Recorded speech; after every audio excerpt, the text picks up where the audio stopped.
deserves basic rights like fair notice and the opportunity to speak up before being deported.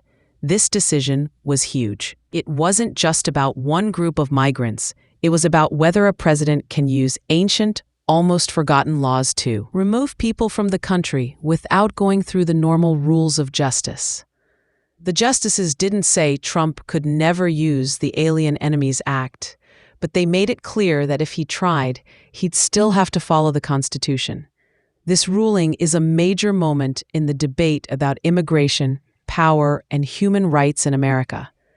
People supporting Trump said the move was necessary for national security, especially since the border crisis was a top issue in the 2024 election.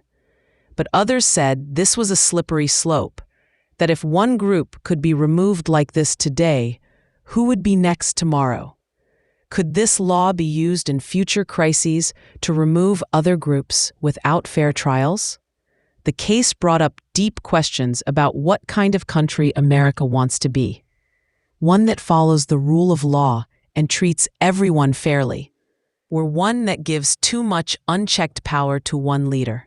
By stepping in, the Supreme Court reminded the nation that even in times of fear and uncertainty, fairness and justice cannot be ignored. This also added fuel to the political fire, with Trump calling the ruling a mistake and promising to find other ways to achieve his goals. Meanwhile, civil rights groups celebrated the decision as a win for democracy and human dignity.